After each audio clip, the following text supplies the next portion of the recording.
अस्सलामुअलैकुम दोस्तों, आज की वीडियो में मैं आप लोगों को बताने लगा हूँ कि प्लस्तर की क्वांटिटी कैसे निकालते हैं। मिसाल के तौर पे आपने कोई दीवार प्लस्तर करनी है या कोई कमरा प्लस्तर करना है, तो आप लोगों को कैसे पता चलेगा कि इसके अंदर सीमेंट कितनी लगेगी और रेत कितनी लगेगी। आज की मेरी वीडियो इसी पे है, तो वीडियो आप लोगों ने पूरी देखनी है। जो दोस्त हमारे चैनल पे न्यू हैं तो प्लीज़ हमारे चैनल को सब्सक्राइब कर लें।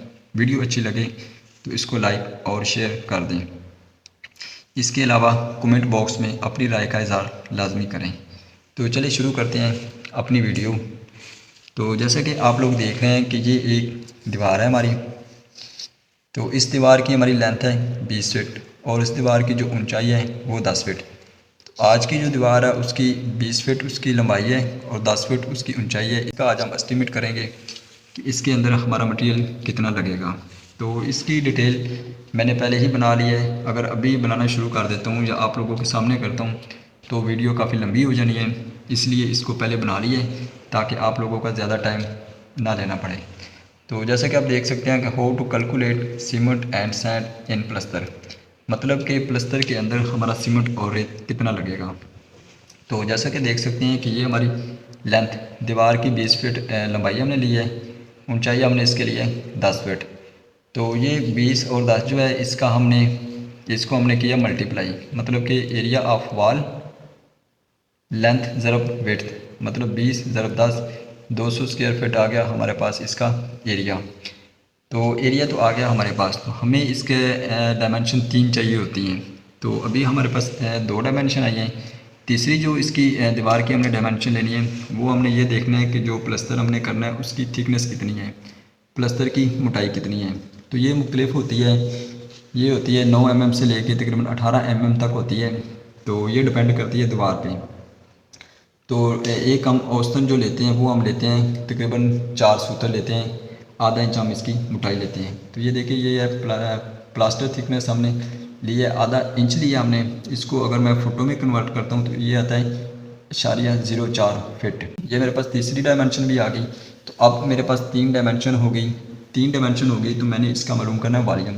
तो ये जो दीवार है इसका हमने लेना वॉल्यूम। तो यह जैसा कि देख सकते हैं कि एरिया इसका 200 फिट है, इसको थिकनेस से मल्टीप्लाई कर दिया तो ये मेरे पास आ गया इस दीवार का वॉल्यूम 8 CFT। तो अब हम देखते हैं कि प्लस्तर की रेशो क्या है। तो नॉर्मल जो प्लस्तर की हम लोग रेशो रखते हैं वो हमारी होती है 1:4 की। एक मतलब कि सीमेंट उसके 4 गुना रेत। तो बाज़ जगह पे 1:3 भी रेशो होती है, लेकिन ये आप देख लें कि आपने 1:3 के हिसाब से करना है या 1:4 के हिसाब से करना है। तो बहरहाल फार्मूला इसका सेम ही है, तरीका अगर इसका एक ही है। तो सम ऑफ रेशो 1 + 4 = 5। तो ये हमारे पास इसका वॉल्यूम भी आ गया, इसकी हमारी रेशो भी आ गई और सम भी आ गया। इसके बाद हमने करना है, ये हमारे पास होता है वेट वॉल्यूम। तो आप लोगों को पता है कि हमें रेत खुशक हालत में मिलती है, सीमेंट बैग की हालत में मिलता है। तो उसमें पानी डालते हैं तो मसाला बनता है।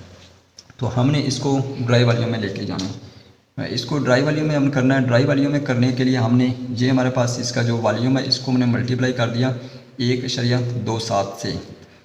तो जो वॉल्यूम है उसको 1.27 से हमने मल्टीप्लाई किया तो ये हमारे पास आ गया 10.16 CFT। अब ये दीवार जिसकी लंबाई 20 फीट है, ऊंचाई इसकी 10 फीट है और प्लस्तर की मोटाई हमने ली आधा इंच। इसका ड्राई वॉल्यूम मेरे पास आ गया 10.16। तो अब यहाँ पे आगे हमारा तो शुरू होता है कि हमने कैसे क्वांटिटी मालूम करनी है। तो ये सीमेंट है, सीमेंट का हमारा फार्मूला होता है ratio of cement over sum of ratio multiply dry volume. Ratio of cement मेरे पास क्या है 1 ओवर सम ऑफ रेशो आप देख सकते हैं कि हमारे पास 5 है। इसको मल्टीप्लाई कर दिया ड्राई वॉल्यूम से तो ये मेरे पास आ गया 2.032 CFT। तो इससे पहले भी मैं अपनी वीडियो में बता चुका हूँ कि कोई भी सीमेंट हमारा आता है तो वो होता है बैग में। तो ये हमारा CFT में आया, इसको हमने लेके जाना बैग में। इन बैग सीमेंट इन बैग आ गया। जो भी हमारा CFT में सीमेंट आएगा उसको हमने 1.25 पे डिवाइड करना है। अब आपके माइंड में एक क्वेश्चन होगा कि 1.25 ही क्यों, यहाँ पे कोई और डिजिट क्यों नहीं आ सकता कोई और। क्योंकि हमारा सीमेंट का जो एक बैग है उसका जो वॉल्यूम है वो हमारा है 1.25, इसलिए हम 1.25 से इसको डिवाइड करते हैं। तो हमारे पास जो आंसर आएगा वो डायरेक्ट सीमेंट में होगा। मतलब कि इसके लिए हमें सीमेंट चाहिए 1.62 बैग। इसी तरह हम बात कर लेते हैं सैंड की। सैंड का जो फार्मूला वो भी सेम है, ratio of sand over sum of ratio multiply dry volume. Ratio of sand ये देखें, ये रेशो ऑफ सैंड ये 4 over sum of ratio over sum of ratio multiply dry volume. ये इसको मैंने हल किया, 4 को 5 पे तकसीम किया, इसके साथ मैंने इसको ज़रब दी, तो ये मेरे पास आ गया 8.128 CFT। तो ये नीचे देखें, ये मैंने लिखा है इस दीवार के लिए हमें सीमेंट जो चाहिए 2 बैग, सैंड हमें चाहिए 9 CFT 9 फुट। तो ये तो एक जस्ट आप लोगों को समझाने के लिए मैंने एक स्केच बनाया है, एक ये मैंने एस्टिमेट बनाया है। तो इस हिसाब से आप पूरे कमरे का भी कर सकते हैं। जैसे कि आप ये देखें कि ये 20 फुट लेंथ है, 10 फुट हाइट है। आपने प्लस्तर में क्वांटिटी मालूम करने के लिए सबसे पहले आपने वो एरिया देखना है कि एरिया कितना है, लंबाई उसकी लेनी है, उसकी ऊंचाई लेनी है और उसको आधे इंच से मल्टीप्लाई करना है। आधे इंच को भी आपने फुट में लेके जाना है, वो बनता है 0.04।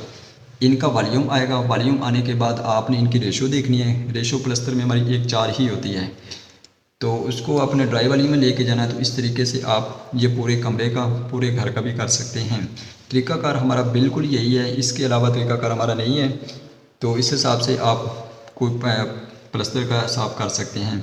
तो इसका आप लोगों को फ़ायदा ये है कि अगर आप कोई घर बनाना चाहते हैं, दीवार प्लस्तर करना चाहते हैं, तो मटेरियल डिमांड करने से पहले ही आपको पता चल जाता है कि हमें कितना मटेरियल चाहिए। तो पहले उसकी क्वांटिटी मालूम करें कि कितना हमारा सीमेंट, कितनी रेत लगनी है, उस हिसाब से आप अपना मटेरियल डिमांड कर सकते हैं। इससे ये इसका आपको ये फ़ायदा होगा कि ऐसा नहीं होगा कि मटेरियल के आपने ज़्यादा मंगवा लिया और इस्तेमाल आपका कम हुआ। तो इस हिसाब से अगर आप अपनी कैलकुलेशन करते हैं तो आप ये मालूम कर सकते हैं कि हमारा मटेरियल कितना लगेगा। उस हिसाब से आपकी बिल्कुल एग्जैक्ट डिमांड भी बन सकती है। तो ये थी हमारी आज की वीडियो कि सोचा आप लोगों से शेयर कर लूँ। चलें मिलते हैं नेक्स्ट वीडियो में, तब तक के लिए अल्लाह।